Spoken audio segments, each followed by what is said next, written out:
Hello friend, Teachmint में आपका स्वागत है। साइंस के इम्पोर्टेंट क्वेश्चन से रिलेटेड ये हमारा तीसरा सेट है, जो कि बीपीएससी के न्यू सिलेबस पर बेस्ड है। और इसमें हम आज लगभग 30 क्वेश्चन को डिस्कस करेंगे जो एग्ज़ाम में आ सकते हैं। तो चलिए शुरू करते हैं आज का हमारा प्रैक्टिस सेट। आज का हमारा पहला प्रश्न है, एक्स कोई पौधा है जो स्वपोषी के साथ साथ विषमपोषी भी है। एक्स क्या हो सकता है? और हमारे ऑप्शन है घटपर्णी यानी पिचर प्लांट, दूसरा शैवाल यानी एल्गी, तीसरा अमरवेल या कसकुटा, या चौथा कवक। तो इसमें से आपको चुनना है कि एक वह कौन सा पौधा है जो स्वपोषी भी है और विषमपोषी भी है। तो हम लोग जानते हैं कि घटपर्णी यानी पिचर प्लांट जो होता है वह स्वपोषी है, यानी अपना भोजन खुद भी बनाता है, और पिचर प्लांट जो होता है वह दूसरे जीव जंतु का भी शिकार करता है। इस तरह से वह विषमपोषी भी है। जबकि शैवाल, अमरवेल इत्यादि जो है केवल एक ही होते हैं। जैसे अमरवेल विषमपोषी है और शैवाल और कवक स्वपोषी है। तो इस तरह से हमारा पहला ऑप्शन यहाँ पे सही हो जाएगा। हमारा दूसरा प्रश्न है, जेड ऐसा सूक्ष्मजीव है जो मानवों तथा अन्य जंतुओं के आहार नाल में होता है और भोजन के पाचन में सहायता करता है। जेड क्या है? जेड है जीवाणु, सॉरी जीवाणु यानी बैक्टीरिया, दूसरा विषाणु यानी वायरस, सी शैवाल या कवक। आप जानते हैं कि हमारे भोजन के पाचन में जीवाणु या बैक्टीरिया जो होते हैं वो सहायता भी करते हैं। इस तरह से इसका भी सही आंसर हो जाएगा ऑप्शन ए, यानी कि जीवाणु। जीवाणु जो है कई प्रकार के होते हैं, जिसमें से कुछ तो बीमारी फैलाते हैं और बहुत सारे जीवाणु ऐसे भी हैं जो हमारे सहायता करते हैं। जैसे लैक्टोबैसिलस का आपने नाम सुना होगा, जो दूध को दही बनाने में सहायता करता है। इसी तरह से दलहन पौधे के जड़ में भी जीवाणु पाए जाते हैं जो उसको नाइट्रोजन फिक्सेशन में हेल्प करते हैं, राइजोबियम। तो इस तरह से कई तरह के जीवाणु जो है वो हमारी सहायता करते हैं। अगला प्रश्न है, भेड़ से ऊन प्राप्त करने में बहुत से चरण सम्मिलित होते हैं। इनमें से इन चरणों को सही क्रम में निरूपित किया गया है। अब आपको बताना है कि इनमें से कौन सा ऑप्शन है जो सही है।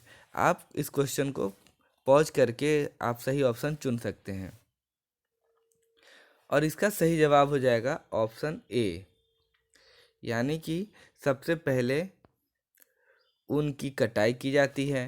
यानी कि जब हम भेड़ से पहले सबसे पहले ऊन को निकालते हैं काट के, फिर उसका अभिमार्जन करते हैं, यानी कि उसको साफ करते हैं, फिर उसको छटाई की जाती है, फिर रंगाई होता है, फिर लपेटकर धागा बनाया जाता है और अंत में बुनाई की जाती है। तो ये क्रम आप ध्यान रखेंगे कि ऊन से भेड़ से ऊन प्राप्त करने तक में ये निम्नलिखित प्रक्रिया अपनाई जाती है। हमारा अगला प्रश्न है, निम्नलिखित में से कौन जोड़ों के प्रकार के सही मिलान सेट को निरूपित करता है? यानी हड्डी जहाँ जहाँ जुड़े होते हैं तो उसमें किस तरह का जोड़ कहाँ पाया जाता है वो आपको बताना है। तो जैसा कि आप जानते हैं कि कंदुक खलिका जो जोड़ होता है वह आपको हाथ और कंधा में होता है। यानी बॉल सॉकेट जोड़ जो आप जानते हैं वो हाथ और कंधा में होता है। दूसरा है धुराग्र जोड़, तो ये गर्दन में पाया जाता है। यानी एक्सिस के चारों ओर मतलब थोड़ा आगे पीछे घूम सकता है, वो हमारा धुराग्र जोड़ होता है गर्दन में। जैसे गर्दन आप दाएं बाएं सिर्फ घुमा सकते हैं, पूरा नहीं घुमा सकते। तीसरा है हमारा हिंज जोड़ या हिंज ज्वाइंट जिसको कहते हैं, तो ये कोहली में होता है। और अंत में है अचल जोड़ जो जबड़े में होता है।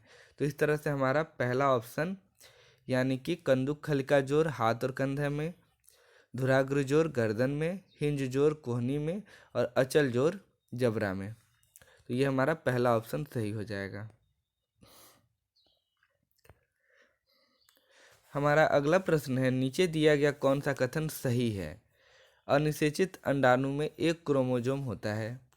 दूसरा है अनिषेचित अंडाणु में क्रोमोसोम गुणसूत्र के 23 युग्म होते हैं। तीसरा है अनिषेचित अंडाणु में एक एक्स अर्थात लिंग गुणसूत्र क्रोमोसोम होता है। और चौथा है अनिषेचित अंडाणु में 22 क्रोमोसोम गुणसूत्र होते हैं। तो इसका दोस्तों सही जवाब हो जाएगा ऑप्शन बी।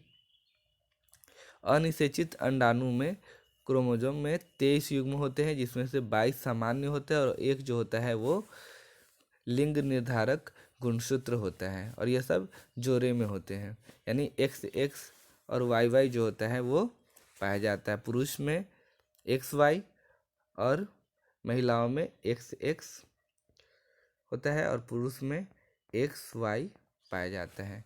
और आप जानते हैं कि एक्स और एक्स के मिलने से गर्ल्स चाइल्ड का निर्माण होता है और एक्स और वाई के मिलने से पुरुष का यानी कि मेल चाइल्ड का निर्माण होता है। तो इस तरह से लिंग का निर्धारण होता है। चलिए अगला प्रश्न है, एक्स और वाई ऐसे तत्व हैं जो वायु के साथ अत्यधिक अभिक्रियाशील हैं, अतः इन्हें केरोसिन में भंडारित किया जाता है। एक्स और वाई क्या हो सकते हैं? और ऑप्शन है फास्फोरस और सोडियम, फास्फोरस और सल्फर, सोडियम और पोटेशियम, सल्फर और पोटेशियम। तो हम जानते हैं कि सोडियम और पोटेशियम जो होते हैं वो बहुत ज़्यादा अभिक्रियाशील होते हैं, इसलिए इन्हें केरोसिन तेल में भंडारित किया जाता है, क्योंकि अगर इन्हें हम बाहर में रखेंगे तो ये वायु के साथ अभिक्रिया करके स्वतः दूसरे रूप में बदल जाएंगे, अतः इन्हें केरोसिन में भंडारित किया जाता है। तो इसका सही जवाब हो जाएगा ऑप्शन सी। अगला प्रश्न है, एक्स कोई संश्लेषित रेशा यानी फाइबर है जो ऊन से मिलता जुलता है और इसका प्रयोग शाल, स्वेटर, कंबल बनाने में किया जाता है। एक्स क्या हो सकता है? और इसका सही जवाब है एक्रिलिक। तो एक्रिलिक एक ऐसा फाइबर है जो ऊन की तरह मिलता जुलता है और इसका प्रयोग शाल, स्वेटर और कंबल बनाने में किया जाता है। अगला प्रश्न है, नीचे दी गई किन परिस्थितियों में आग बुझाने के लिए पानी का उपयोग नहीं किया जा सकता है? तो आप जानते हैं कि जो सामान्य पानी होता है वह विद्युत का सुचालक होता है। तो बिजली से लगी आग में हमें पानी का प्रयोग नहीं करना चाहिए, क्योंकि अगर हम पानी से बुझाने की कोशिश करेंगे तो हो सकता है कि उससे हमें बिजली का झटका लग जाए या कोई दुर्घटना हो जाए। तो इस तरह से बाकी अन्य परिस्थितियों में जैसे लकड़ी का जल रहा हो तो वहाँ हम पानी से बुझा सकते हैं, कागज़ भी अगर जल रहा है तो पानी से बुझा सकते हैं, पेट्रोल के आग को भी कुछ हद तक पानी से बुझाया जा सकता है, लेकिन बिजली से लगी आग को पानी से बुझाना एक सही विकल्प नहीं होगा, अतः यह हमारा यहाँ पर सही आंसर हो जाएगा। अगला प्रश्न है कि संकटापन्न स्पीशीज की जनसंख्या की स्थिति पर डाटा का संकलन निम्नलिखित में से किसमें है? यानी कौन सा ऐसा किताब है जिसमें संकटापन्न यानी कि जो इंडेंजर्ड स्पीशीज होते हैं उनका रिकॉर्ड रखा जाता है? तो आप जानते हैं कि वो रेड डेटा बुक होता है। तो हमारा सही आंसर हो जाएगा ऑप्शन सी। अगला प्रश्न है कि धातु P धातु Q को उसके लवण विलयन से विस्थापित कर देती है, परंतु धातु R को उसके लवण विलयन से विस्थापित करने योग्य नहीं है। तो सबसे कम अभिक्रियाशील धातु कौन सी है? तो जो जितना ज़्यादा एक्टिव होगा वह उसको उतने से हटा पाएगा। तो यहाँ आप देख रहे हैं कि P जो है वो Q को हटा देता है। जैसे मान लीजिए यहाँ पर पहले Q है तो P इसको रिमूव करके इसके जगह पे P आ जा रहा है, लेकिन वो R को नहीं हटा पा रहा है। P है वो यहाँ R को वो नहीं हटा सकता है, लेकिन Q को हटा देगा। तो यहाँ आप देख रहे हैं कि R को P भी नहीं हटा पा रहा है, तो सबसे ज़्यादा अभिक्रियाशील यहाँ कौन है? R है, और उसके बाद P है और सबसे कम Q है। तो यहाँ हमारा सही जवाब हो जाएगा ऑप्शन बी यानी कि Q। अगला प्रश्न है, श्यामा किसी समतल दर्पण के सामने 1 मीटर दूरी पर खड़ी होकर अपना प्रतिबिंब का प्रेक्षण कर रही है। यदि वह 2 कदम पीछे हटती है तो अपने प्रतिबिंब में क्या परिवर्तन देखेगी। तो चलिए इसको हम लोग थोड़ा सा देखते हैं कि कैसे होगा। जैसे मान लीजिए यहाँ एक समतल दर्पण है और ये इसका पीछे से रंगा हुआ सतह है और आगे ये परावर्तक सतह है और यहाँ 1 मीटर की दूरी पर श्यामा खड़ी है और यहाँ के बीच की दूरी कितनी है, 1 मीटर। तो यहाँ भी इसका प्रतिबिंब कहाँ बनेगा, 1 मीटर की दूरी पर। और श्यामा अब 2 कदम पीछे चलती है, यानी कि थोड़ा सा यहाँ से इस तरफ यहाँ पे आ जाती है, इसका पोजीशन बदल जाता है। तो अब क्या होगा, तो प्रतिबिंब भी थोड़ा सा पीछे हो जाएगा, क्योंकि आप जानते हैं कि समतल दर्पण में समान दूरी पर ही प्रतिबिंब बनता है। यानी वस्तु दर्पण से जितना दूरी पर होता है, प्रतिबिंब भी उस दर्पण के पीछे उतनी ही दूरी पे बनता है। और यह काल्पनिक प्रतिबिंब होता है और सीधा होता है। तो इस आधार पे यहाँ पर हमारा ऑप्शन कौन सा सही हो जाएगा, प्रतिबिंब का साइज समान रहता है परंतु वह दर्पण से दूर चला जाता है। तो यहाँ पर बी ऑप्शन जो है वो सही हो जाएगा। चलिए अब अगले प्रश्न को देखते हैं। निम्नलिखित में से गलत कथन को पहचानिए। ध्वनि निर्वात में गमन कर सकती है, कंपन की आवृत्ति उच्च है तो तारत्व भी उच्च होता है, सभी कंपन गतियां डोलन होती हैं, बांसुरी में ध्वनि वायु स्तंभ के कंपन द्वारा उत्पन्न होती है। तो आप जानते ही हैं कि ध्वनि निर्वात में गमन नहीं कर सकती, यानी वैक्यूम में जो साउंड है वो ट्रेवल नहीं करता है। ध्वनि को गमन करने के लिए किसी न किसी माध्यम की ज़रूरत होती है और ध्वनि का चाल सबसे कम गैस में होता है और सबसे अधिक ठोस में होता है। इसी कारण से आप कई बार देखते होंगे कि ट्रेन की आवाज़ जो है वो हमें बाद में सुनाई पड़ती है, जबकि अगर आप उसके ट्रेन के पटरी को या लोहे को कान से सुनेंगे तो आपको उसके आने का पता चल जाता है। तो बहुत सारे लोग जिन्हें पटरी पार करनी होती है तो आप ऐसे भी पता करके देख सकते हैं कि ट्रेन कितनी दूर है। तो इस तरह से पहले हमें ठोस के द्वारा आवाज़ सुनाई पड़ जाता है, जबकि सबसे कम गैस के द्वारा होता है और निर्वात में ध्वनि गमन नहीं कर पाती। इसी कारण से जो लोग स्पेस में जाते हैं वहाँ उन्हें आवाज़ सुनाई नहीं देती है, क्योंकि वहाँ वैक्यूम होता है। तो चांद पर अगर आप कुछ बोलेंगे तो वहाँ पर आपको आवाज़ सुनाई नहीं पड़ेगा, क्योंकि वहाँ पर वायुमंडल नहीं है, कोई माध्यम नहीं है। तो यहाँ सही जवाब हो जाएगा ऑप्शन ए कि ध्वनि निर्वात में गमन कर सकती है, ये गलत कथन है। बाकी सभी ऑप्शन सही हैं। अगला है, नीचे दिया गया कौन सा समुच्चय ऐसे द्रव्यों का समाविष्ट करता है जो विद्युत के अच्छे चालक हैं, यानी जो इलेक्ट्रिसिटी का कंडक्टर है। चालक का मतलब वह होता है जिससे होकर के विद्युत धारा प्रवाहित हो सकती है, और कुचालक का मतलब हुआ जिससे होकर के विद्युत धारा प्रवाहित नहीं हो सकती है। जैसे आप जानते हैं कि कॉपर यानी तांबा, इसके अलावा लोहा, निकेल, ये सब विद्युत के अच्छे चालक हैं। उसी तरह से लकड़ी, पत्थर, ये सब विद्युत के कुचालक हैं, क्योंकि इससे विद्युत धारा प्रवाहित नहीं हो सकती है।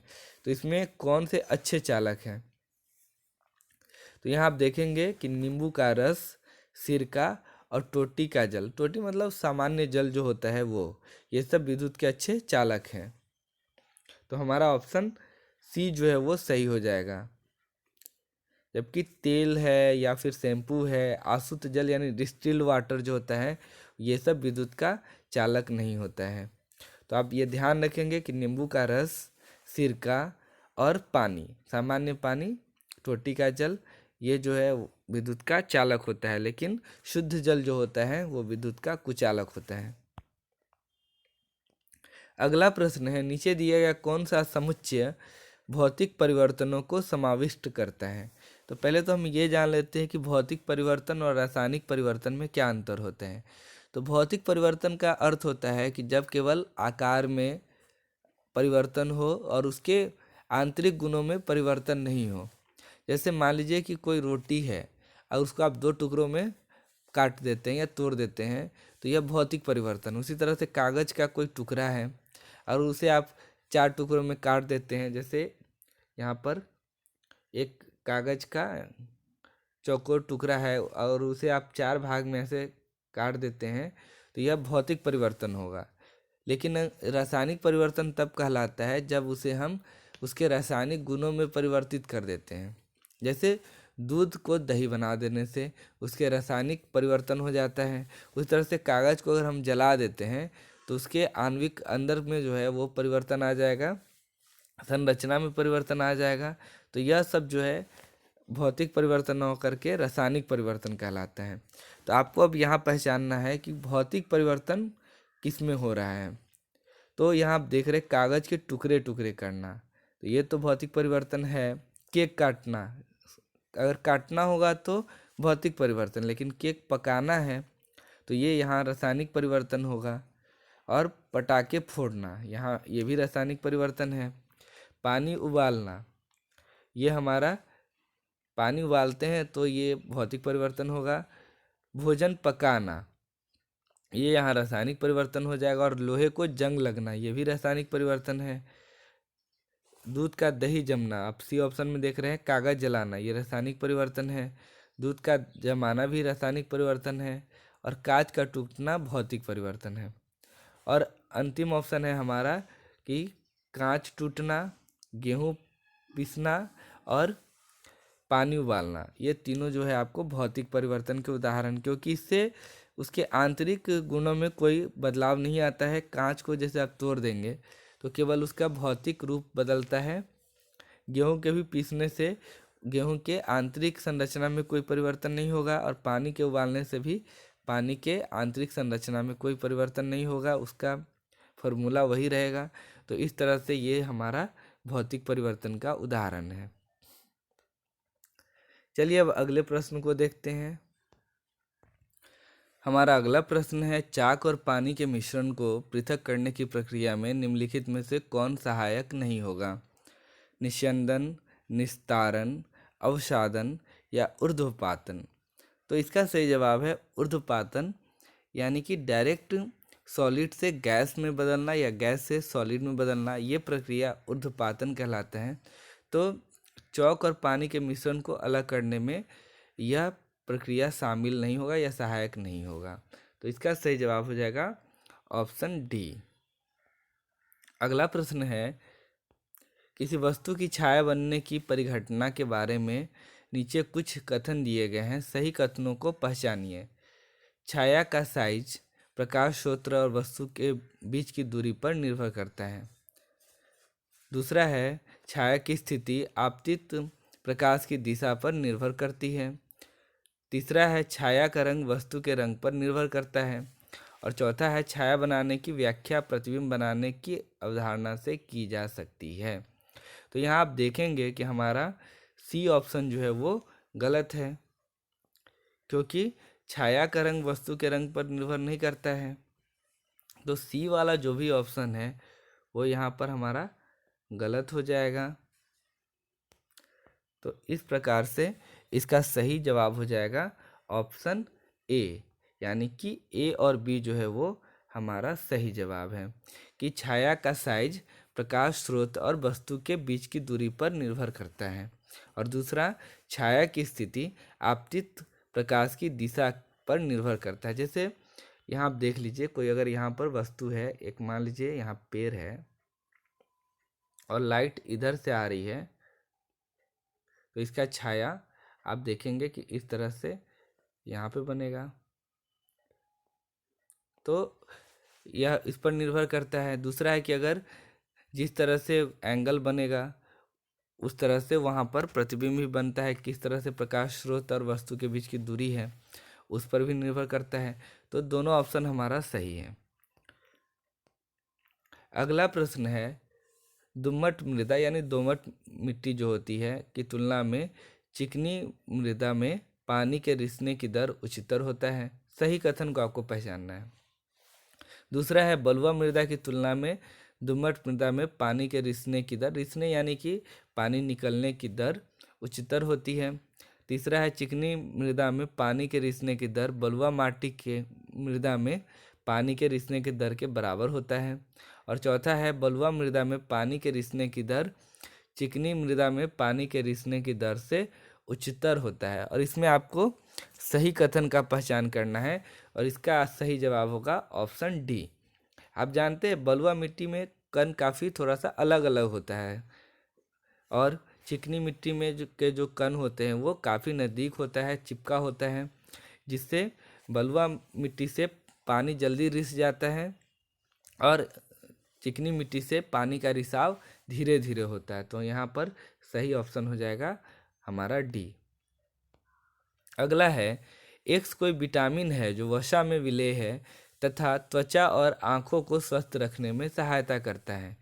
वाई ऐसा खाद्य पदार्थ है जिसमें इस विटामिन की प्रचुरता है। देखिए एक्स विटामिन है जो त्वचा और आँख के लिए अच्छा है और वाई ऐसा खाद्य पदार्थ है जिसमें ये विटामिन पाया जाता है। तो आपको बताना है कि इसका सही जवाब क्या होगा। तो आप जानते हैं कि आँखों के लिए कौन सा विटामिन ज़रूरी होता है, तो वो ए है।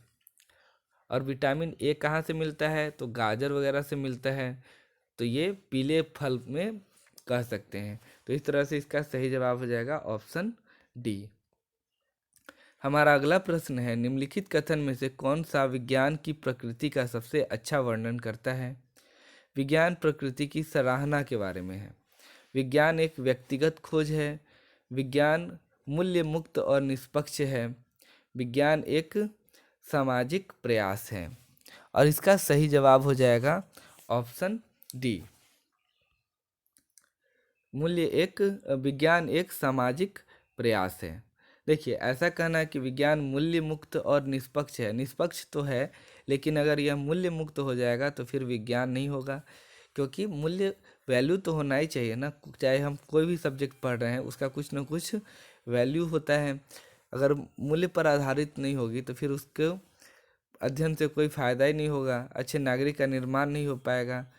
तो विज्ञान का ही वैल्यू पर ही रिलेटेड है, यानी हमारे जो मूल्य है जीवन के, ईमानदारी, विश्वास, लोगों की मदद करना, तो इन सब चीज़ों को विज्ञान प्रोत्साहित करता है। तो ऐसे जो चीज़ हैं तो ये तो गलत हो जाएगा। विज्ञान एक व्यक्तिगत खोज है, ये भी गलत है, क्योंकि ज़रूरी नहीं कि लोग व्यक्तिगत रूप से ही करें। अब तो जो भी वैज्ञानिक खोज हो रहे हैं वो सब सामूहिक रूप से ही हो रहे हैं। अभी आपने कोरोना के टाइम में भी देखा होगा कि सारे देशों ने मिल कर के कोरोना वैक्सीन का निर्माण किया, एक दूसरे की मदद की। तो यहाँ व्यक्तिगत खोज कहना भी गलत होगा। और विज्ञान प्रकृति की सराहना करता है, ये भी गलत है, क्योंकि ज़रूरी नहीं कि यह सराहना ही करता है, विज्ञान कई बार आलोचना भी करता है। जैसे बहुत सारी चीज़ों में जो प्राकृतिक रूप से माना जा रहा था कि ऐसा है, विज्ञान ने उन चीज़ों के विपरीत जा कर के बताया कि क्या सही है और क्या गलत है। तो इस तरह से यह केवल प्रकृति की सराहना नहीं करता है बल्कि उसकी सही रूप में व्याख्या करता है। और इस तरह से हमारा सही जवाब है विज्ञान एक सामाजिक प्रयास है। हमारा अगला प्रश्न है विज्ञान की पाठचर्या के ऐतिहासिक रूप में वैध होने का क्या आवश्यकता है। यानी विज्ञान जो है वह ऐतिहासिक रूप से वैध है, उसके लिए क्या आवश्यकता है। और इसका सही जवाब हो जाएगा ऑप्शन हमारा डी, ए और सी। तो चलिए देखते हैं कि ए और सी में किन किन चीज़ों को बताया गया है। यह समझने में मदद करता है कि कैसे सामाजिक कारक विज्ञान के विकास को प्रभावित करते हैं। और दूसरा कि विज्ञान की अवधारणाएं समय के साथ कैसे विकसित होती हैं, इस सराहना करने में शिक्षार्थी की मदद करता है। तो विज्ञान की पाठचर्या के ऐतिहासिक रूप से वैध होने की इसलिए आवश्यकता है क्योंकि इससे बच्चे यह समझ पाते हैं कि यह कैसे सामाजिक कारक के रूप में हमारी मदद करता है और समय के साथ यह कैसे विकसित हो रहा है। तो ये हमारा ऑप्शन डी जो है वो सही है। अगला प्रश्न है NCF यानी कि नेशनल करिकुलम फ्रेमवर्क 2005 के अनुसार, यानी राष्ट्रीय पाठचर्या की जो रूपरेखा 2005 में बनाई गई थी उसके अनुसार उच्च प्राथमिक स्तर पर अनुशंसित शिक्षण शास्त्रीय अभ्यास क्या है? सामूहिक चर्चा करना, सरल जांच की रूपरेखा तैयार करना, सैद्धांतिक नियमों का सत्यापित करना। और इसका सही जवाब है ऑप्शन सी, यानी कि ए और बी, सामूहिक चर्चा करना और सैद्धांतिक नियमों का सत्यापन करना। अगला है, विज्ञान के बारे में निम्नलिखित कथनों में से वे कथन पहचाने जो गलत हैं। विज्ञान अस्थायी होते हैं, वैज्ञानिक विचार अस्थायी होते हैं, पहला कथन है। दूसरा है, प्रौद्योगिकी सभ्यता के इतिहास में विज्ञान से पहले आई है। तीसरा है, वैज्ञानिक विधि अनुसंधान करने के लिए एकमात्र मार्गदर्शिका है। और चौथा है हमारा कि विज्ञान में आत्म परीक्षा और संशयवाद महत्वपूर्ण है। तो देखिए, ये तो गलत ऑप्शन हो जाएगा कि संशयवाद महत्वपूर्ण है, क्योंकि विज्ञान स्पष्ट रूप से क्रिस्टल क्लियर चीज़ों पर विश्वास करता है, न कि संशयवाद पे विश्वास करता है। दूसरा है, सी ऑप्शन हमारा कहता है कि वैज्ञानिक विधि अनुसंधान करने के लिए एकमात्र मार्गदर्शिका है। तो ये सही है, क्योंकि वैज्ञानिक विधि में अनुसंधान करने के लिए हमें वैज्ञानिक विधि को ही अपनाना पड़ता है। हम अवैज्ञानिक तरीके से अगर अनुसंधान करेंगे तो सही रिजल्ट हमारा नहीं आएगा। तो ये ऑप्शन हमारा सही है। बी है कि प्रौद्योगिकी सभ्यता के इतिहास में विज्ञान से पहले आई। तो ये गलत है, पहले विज्ञान आया फिर टेक्नोलॉजी आई, यानी कि पहले साइंस है फिर टेक्नोलॉजी है। तो ये उल्टा लिखा हुआ है। अगर ऐसा रहता कि विज्ञान आई फिर प्रौद्योगिकी का निर्माण हुआ तो ये सही हो जाता। और वैज्ञानिक विचार अस्थायी होते हैं, ये भी कहना उतना सही नहीं है, होते हैं, लेकिन यह ज़रूरी नहीं कि अस्थायी ही हो, क्योंकि बहुत सारे ऐसे रूल हैं जो यूनिवर्सल हैं और वो बदलने वाले नहीं हैं, जैसे गुरुत्वाकर्षण का सिद्धांत है। तो कई सारी चीज़ ऐसे हैं जो अस्थायी हैं। तो इस कारण से ये हमारा ऑप्शन गलत हो जाएगा। तो इसका सही जवाब है ऑप्शन सी। हमारा अगला प्रश्न है, आशु को कम से कम 5 सहपाठियों के शरीर के तापक्रम को मापने का काम सौंपा गया था। आशु का आकलन करने के विशिष्ट संकेतक निम्नलिखित है। अवांछनीय संकेतक की पहचान करें, यानी जो गलत संकेतक है वो आपको इसमें से चुनना है। उपयोग करने से पहले थर्मामीटर को धोता और पोंछता है। पारे को 35 डिग्री सेल्सियस के नीचे लाने के लिए थर्मामीटर को झटकता है। यह निष्कर्ष निकालता है कि सभी व्यक्तियों का तापक्रम ठीक 37 डिग्री सी होता है। या चौथा, कुत्तों में तापमान को मापने के तरीके के बारे में जानकारी प्राप्त करने में जिज्ञासा दिखाता है। तो आपको गलत संकेतक निकालना है। तो इसमें देखिए ऑप्शन सी जो है वो हमारा गलत है, क्योंकि यह निष्कर्ष निकालना कि सभी व्यक्ति का तापमान ठीक 37 डिग्री होता है, ये गलत है, क्योंकि 37 डिग्री एक औसत तापमान है। इसका अर्थ ये है कि कुछ व्यक्ति में इससे अधिक और कुछ व्यक्ति में इससे कम भी होता है। तो इस तरह से यह ऑप्शन हमारा गलत है, बाकी ऑप्शन ठीक है। अगला प्रश्न है, एक रचनावादी विचारधारा के तहत एक विज्ञान शिक्षक निम्नलिखित में को छोड़कर सभी के लिए सहमत होगा। तो आपको बताना है कि अगर एक अच्छा टीचर है, कंस्ट्रक्टिव टीचर है, तो वो किसको छोड़ करके अन्य सभी चीज़ के लिए एग्री कर जाएगा। शिक्षार्थियों को स्वतः जात विचार वैज्ञानिक ज्ञान से मेल खाते हैं। शिक्षार्थी विविध पृष्ठभूमि से आते हैं और उनकी धारणाएं और विश्वास अलग होते हैं, ये सही है। शिक्षार्थी जो विचार अपने साथ कक्षा में लाते हैं वे महत्वपूर्ण होते हैं, ये भी सही है।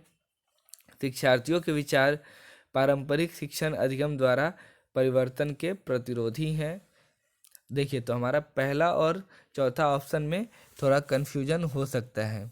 तो इसका जो चौथा ऑप्शन है वो भी थोड़ा सही है कि शिक्षार्थियों के विचार पारंपरिक शिक्षण अधिगम द्वारा परिवर्तन के प्रतिरोधी हैं। तो अगर हम पारंपरिक जो शिक्षण विधि उसी से पढ़ते रहेंगे तो उसमें उनके ज्ञान में परिवर्तन कम मिलेगा। तो इसी तरह से हमारा यह पहला ऑप्शन जो है वो सही हो जाएगा कि शिक्षार्थियों में स्वतः जात विचार वैज्ञानिक ज्ञान से मेल खाते हैं। तो ये गलत हो जाएगा, क्योंकि स्वतः जो उसका होगा वो जरूरी नहीं कि वो वैज्ञानिक ज्ञान से मेल खाता हो।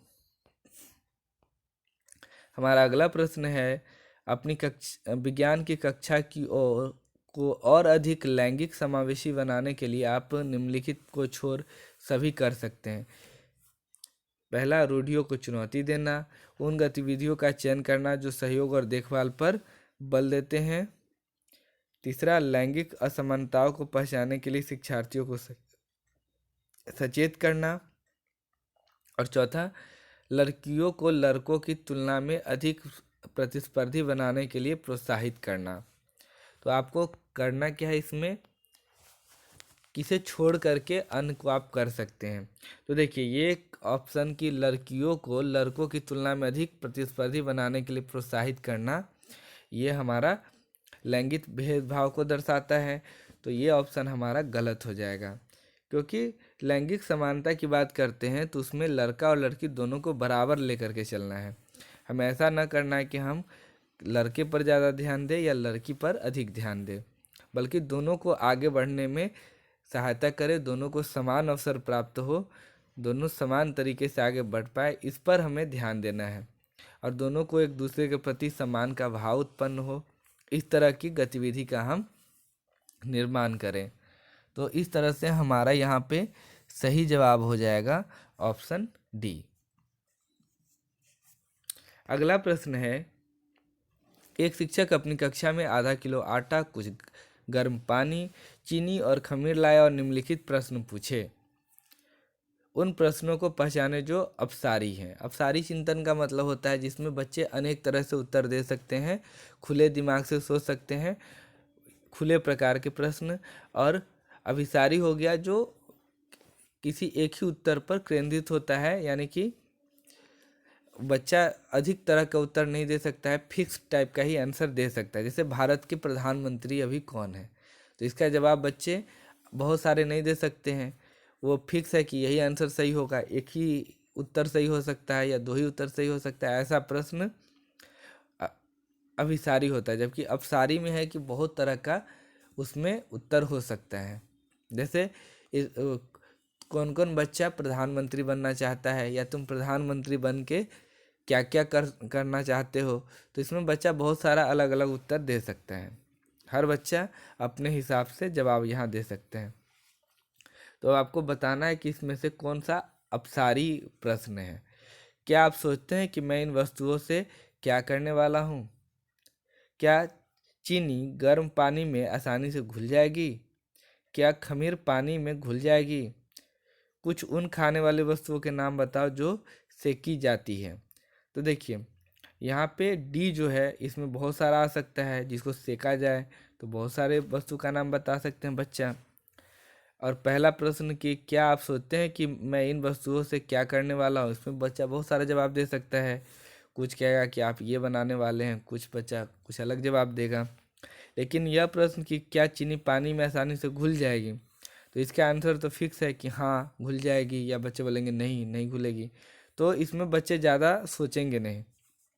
तो इस तरह से इसका जवाब हो जाएगा ऑप्शन ए, यानी कि ए और डी, कि क्या आप सोचते हैं कि इन वस्तुओं से मैं क्या करने वाला हूँ, और उन वस्तुओं के नाम बताए जो सेक के बनाई जाती हैं। ये अपसारी टाइप का प्रश्न है। हमारा अगला प्रश्न है, शैक्षिक सॉफ्टवेयर की तुलना में क्षेत्र भ्रमण कराने का लाभ यह है कि इसमें सभी इंद्रियां शामिल है, इसमें बड़े समूह को शामिल करता है, यह जल्दी और आसानी से आयोजित किया जा सकता है, यह व्यक्तिगत ध्यान देता है। तो इसका सही जवाब है ऑप्शन ए, इसमें सभी इंद्रियां शामिल है। जब बच्चे घूमने जाते हैं तो वो शारीरिक रूप से भी काम करते हैं, देखते भी हैं, वो फूलों, अगर वहाँ पे बगीचा है तो फूल को वो सूंघेंगे भी, हाथ से छुएंगे भी, देखेंगे भी, यानी उनकी सभी इंद्रियां उसमें शामिल हो जाती हैं। और इसमें बड़े समूह को हम शामिल कर सकते हैं, जबकि सॉफ्टवेयर पर हम कुछ समूह को ही उसमें ला सकते हैं। और यह आसानी से तो आयोजित हो जाएगा। अगर हम सॉफ्टवेयर से करेंगे तो इसे आयोजित करना तो आसान है, लेकिन इसमें बच्चे के समस्त इंद्रियां शामिल नहीं हो पाती हैं। तो इस तरह से हमारा पहला ऑप्शन सही हो जाएगा। और दोस्तों, आज का हमारा अंतिम प्रश्न है, कि जांच उपागम का उपयोग करके आप पाठ नियोजन का क्रम क्या होगा। तो वैज्ञानिक शब्द प्रस्तुत करने से पहले चर्चा के लिए पर्याप्त समय प्रदान करें, बच्चों की रुचि को उत्प्रेरित करें और अवधारणाओं और सिद्धांतों के अनुप्रयोग के लिए अवसर दें। तो इसमें हम सबसे पहले बच्चों की रुचि को उत्प्रेरित करेंगे। उसके बाद हम वैज्ञानिक शब्द प्रस्तुत करने से पहले चर्चा के लिए पर्याप्त समय प्रदान करेंगे और अंत में अवधारणाओं और सिद्धांतों के अनुप्रयोग के लिए अवसर देंगे। तो इस तरह से इसका सही क्रम हो जाएगा बी, ए और सी। तो ऑप्शन डी यहाँ पे हमारा सही है, क्योंकि हम सबसे पहले बच्चे को उसकी रुचि के अनुसार उत्प्रेरित करते हैं कि बच्चा उसके लिए तैयार हो जाए। तब हम उसके सामने वैज्ञानिक शब्द से पहले कुछ उसे रिलेटेड टर्म बताएंगे, उसे कुछ समझाएंगे और आपस में चर्चा करने के लिए समय देंगे। और अंत में जब हम उन चीज़ों को बता देंगे तो फिर उसको हम प्रयोग के लिए समय देंगे, तब बच्चे किसी चीज़ को अच्छे से समझ पाएंगे। तो इस तरह से जांच उपागम उपयोग करने का सही क्रम हमारा ये हो जाएगा। तो दोस्तों, ये था आज का हमारा विज्ञान से संबंधित प्रश्न। उम्मीद है कि आपको ये अच्छा लगा होगा। हो सकता है कि आपको ये थोड़ा वीडियो स्लो लगे, तो आप इसे फास्ट कर सकते हैं। आप स्पीड के ऑप्शन में जा करके थोड़ा सा स्पीड बढ़ा करके देख सकते हैं। तो इस वीडियो को हम यही समाप्त करते हैं। वीडियो को देखने के लिए बहुत बहुत धन्यवाद। Thank you.